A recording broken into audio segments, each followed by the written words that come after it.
வணக்கங்க. காலம் காலமா இந்த கேள்வி தொடர்ந்துட்டே இருக்குங்க. பாலியல் கல்வி, அதாவது செக்ஸ் எஜுகேஷன் அவசியமா? வேணும்னு சில பேர், வேண்டாம்னு சில பேர். ஏன் வேணும் ஏன் வேண்டாம்னு இவங்க கிட்ட கேட்டா அவங்களுக்கே பதில் தெரியாதுங்க. நம்பிக்கை இல்லைன்னா கேட்டு பாருங்க, கொஞ்சம் யோசிச்சு பாருங்க. ஒரு 500 வருஷத்துக்கு முன்ன கொலை, கொள்ளை, கற்பழிப்பு எல்லாம் இருந்துச்சாங்க?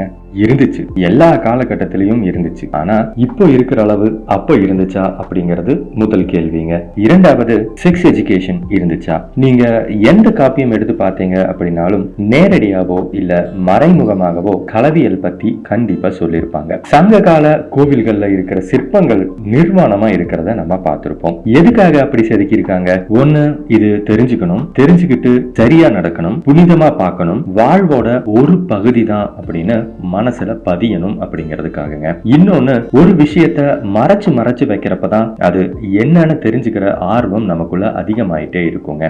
இதுதான், இது இவ்வளவுதான் அப்படின்னு தெரிஞ்சிருச்சு அப்படின்னா அதை நம்ம சாதாரணமா எடுத்துப்போம். ஒரு எடுத்துக்காட்டு சொல்லட்டுங்களா? 4-5 வருஷமா நீங்க ஆசைப்பட்டு ஒரு பொருள் வாங்குறீங்கன்னு வச்சுக்கோங்க. ஒரு சைக்கிள்னு வச்சுப்போம். எவ்வளவு நாள் அதுல ஆர்வம் இருக்கும்? எவ்வளவு நாள் அது கூடவே சுத்துவீங்க? 3 மாசம், 6 மாசம், இல்ல 1 வருஷம் சுத்துவீங்களா? அப்புறம் 5 வருஷமா ஆசைப்பட்டு வாங்கிட்டு வாங்கின அப்புறம் அந்த ஆசை எங்க போச்சுன்னு தெரியுங்களா? ஏன் போயிடுச்சு அப்படின்னா அதுல என்ன இருக்கு அப்படிங்கிறது நீங்க தெரிஞ்சுக்கிட்டீங்க. இதே மாதிரிதான் நம்ம முன்னோர்கள் நமக்கு சரியான வழிய சரியான வயசுல சரியா சொல்லி கொடுக்கணும் அப்படின்னு நினைச்சாங்க. நம்ம பாட்டன் வள்ளுவன் பொருட்பால் அறத்துப்பாலோட நிறுத்தி இருக்கலாம், இல்ல மூன்றாவதா வேற ஏதும் பேசி இருக்கலாம். ஏன் காமத்துப்பால வச்சாரு? புறநானூறு வடிச்சாங்க.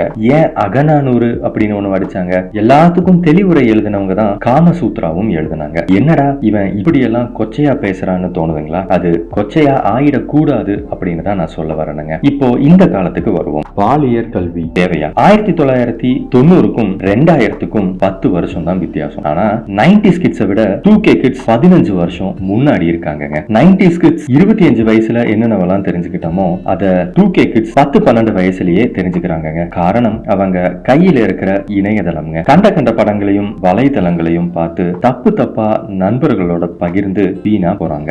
எப்படினாலும் அவங்க பாலியல் கல்வியை பத்தி தெரிஞ்சுக்கத்தான் போறாங்க. தப்பு தப்பா தெரிஞ்சுக்கிறதுக்கு பதிலா சரியா தெரிஞ்சவங்க சரியா சொல்லி கொடுக்கறப்போ சரியா தெரிஞ்சுக்கிறது சரிதானே இல்லைங்களா? நம்ம ஒளிச்சு மறைச்சு முகம் சுழிச்சு மென்னு முழுங்கி ஒரு விஷயத்த சொன்னா அது தப்பாதான் குழந்தைகளுக்கு மனசுல பதியுங்க. அதுக்காக வீட்டுல உட்கார வச்சு சொல்லி கொடுக்க சொல்றியா அப்படின்னு கேக்குறீங்களா? ஆமாங்க, தப்பே இல்லைங்க. ஆனா எப்ப எது சொல்லி கொடுக்கணும் அப்படின்னு இருக்கு இல்லைங்களா? குழந்தைகளை வெளியே விளையாடவோ இல்ல படிக்க பிளே ஸ்கூலுக்கோ அனுப்புறீங்களா? அந்த வயசுல குட் டச் பேட் டச்னா என்னன்னு சொல்லி கொடுங்க. 10-11 வயசு ஆச்சுங்களா? அவங்க உடம்புல ஏற்பட போற வேதியியல் வெளிப்புற மாற்றங்களை பத்தி எப்படி கையாளணும் அப்படின்னு சொல்லி கொடுங்க. 13-14 வயசுல யார பார்த்தாலும் ஆசை வரும், அது காதல் இல்லைன்னு சொல்லி கொடுங்க. வெளியில ஏதும் பிரச்சனைனா உங்ககிட்ட வந்து சொல்ற மாதிரியான பிள்ளைகளை வளர்த்துக்கோங்க. வெளியில நடந்த பிரச்சனையை விட வீட்டுல சொன்னா பெரிய பிரச்சனை பண்ணிடுவாங்க அப்படிங்கிற மாதிரியான மனநிலைய கண்டிப்பா அவங்க மனசுல விதைச்சிடாதீங்க. பிள்ளைங்க கிட்ட